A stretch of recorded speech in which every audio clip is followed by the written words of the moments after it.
Good morning all. I broke my bulb. It's in a ceiling rose and I was wielding a big piece of OSB and I smashed into it. It broke off the glass, which isn't glass, it's just plastic, and I bent the filament array. One side of this comes off now, yeah, like that, and it no longer works. So I'm going to fix this, or try to fix it, because it's a very useful bulb. I've ordered some more, but this is the only one I've got at the moment. But before I do that, the supercomputer is looking a bit sad, and that's because its power supply, which is this pair of capacitors, has gone a bit flat. Big thanks, of course, to Big Clive for the design of the supercomputer. Acknowledgements due there, of course. But let's just get these caps charged up. So I need to raise the current being sent to the cap. So let's give it about 3 amps. The capacitors should come up in voltage, and the supercomputer should now start calculating at a higher brightness. Yes, that's looking a lot better. Okay, let's fix this bulb. Now I've broken off one of these plastic studs, that one, but this one still seems to be intact, although I don't know whether they've melted it. They may have melted it, but that looks possibly like there's just a bit of gunk on there. So I'll try and break that off, and then I can lift the board out of the E27 receptacle and we can have a look at the circuit. Yeah, I don't know whether that's melted or just a bit of sealant that's been put on there or something like that. But is that going to come off? Yes. Now I can't imagine that much damage has been done to whatever's inside here, because this is on the end of these long wires, so that's not going to have pulled anything, put any stress on this little module. Question is, how does this little module work? Oh, I'm not sure I'm going to be able to pull that much further out. It must be soldered onto the tip and sleeve of the Edison screw. Aha, I have the little module out. It has reasonably long wires. Let's take a look at this. Take this tape off. I don't think this tape's really that essential, given that this is a 12 volt bulb. Yeah, I'd probably be tempted to have it on a mains unit. Oh, 4 diodes. Yes, that's right. This said that it can be either DC or AC 12 volts. So the first thing happens is that it's rectified. Then there's a little chip on there. One more diode, an inductor, an electrolytic capacitor, a controller chip, and a few passives. Let's have a closer look at those. And yeah, we've got a couple of resistors, capacitor. What are those two little things? Bottom left. Oh, I don't think they're anything. I think they're empty pads. Can I see the number on that chip? Let's see if I can get it in the light. Well, you probably can't see this because my lighting's a little bit... Oh, maybe you can see it there. But it's an XL Semi X6001.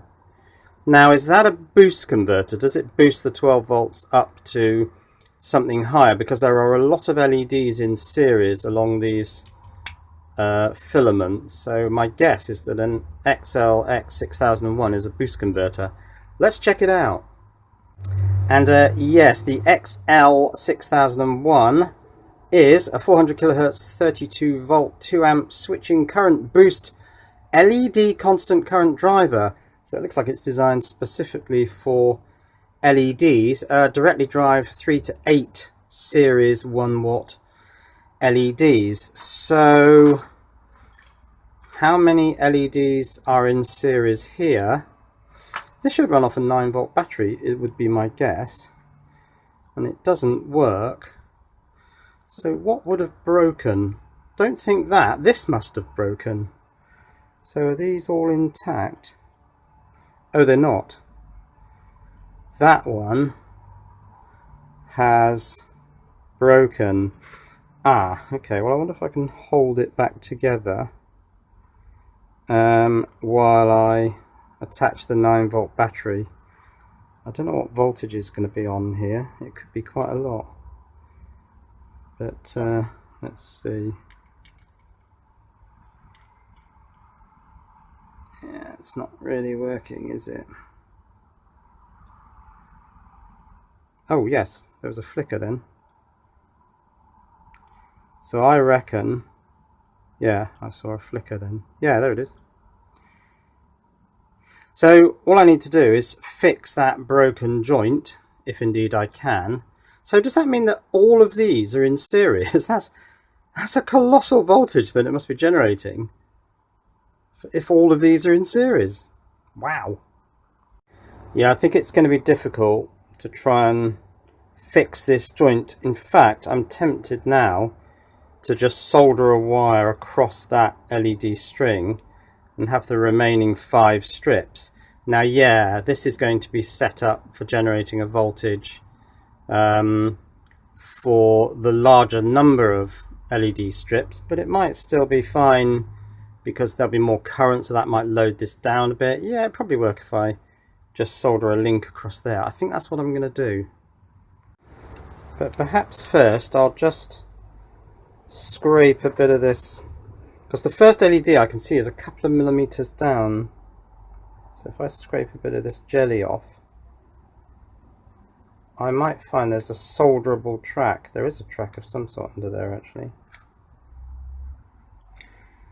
Let's just see if I can light this back up, and then I'll have a go at soldering this end blob, which is the wire soldered in, soldering that onto the board track. This will have to be done under a lot of magnification, but let me just see if I can get that to connect again.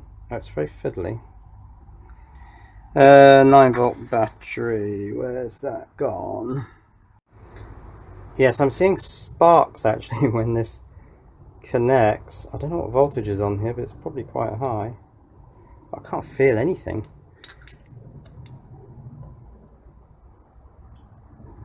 Yeah, I can get it to connect periodically, but there are little sparks. It's hard because I can't keep that focused on, my mind focused on keeping these connections while trying to make these connections. But yeah, let's get the soldering on and see if I can just put a bit of solder on there. I've just seen that actually that's not pushing against where it needs to be pushing against. So if I bend that down a bit, I might actually be able to get a connection. Just, no, that's not bent enough. I was going to say just from the physical springiness, it might work. I keep losing my reference as to which one it actually is. It's that one, so let's mark it with a line on there. Now at least I can find the one that's broken. And yeah, by bending I've sort of half made a connection. If I power it up, it kind of half works sometimes. You can see the individual LEDs like that, which is quite interesting, but it's just not making a proper connection. It must be arcing across. I don't know whether that can be seen. No, don't think so. So I just somehow need to remake that connection, but I don't know how to do it. So I'll just remake this joint and hope, well, first hope that I can get solder to flow on the other part of the board.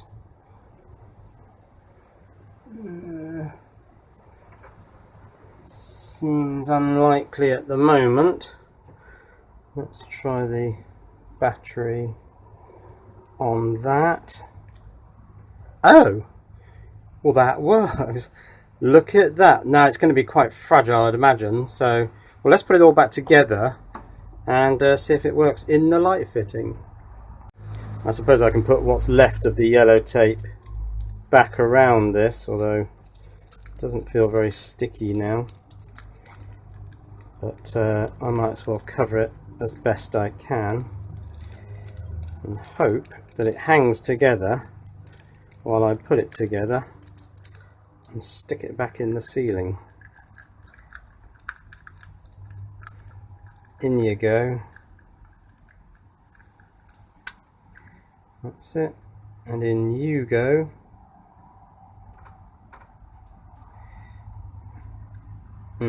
Got to push that down onto its studs. Screwdriver. Gently put the bulb cover back on. This bulb cover, oh, something moved there. Oh well, let's give it a try. Oh, it works! Look at that! Right, let's put it back in the ceiling and job done. So there it is in the ceiling rose. I bought some more of these actually because I'm going to pepper the workshop with them. But let's give it a try. Switch number 1. Oh, fantastic! How long that'll last is anybody's guess. And of course, the ceilings are quite low in here, so it's highly likely I'll bash it again. Oh well, it works for now. Cheerio.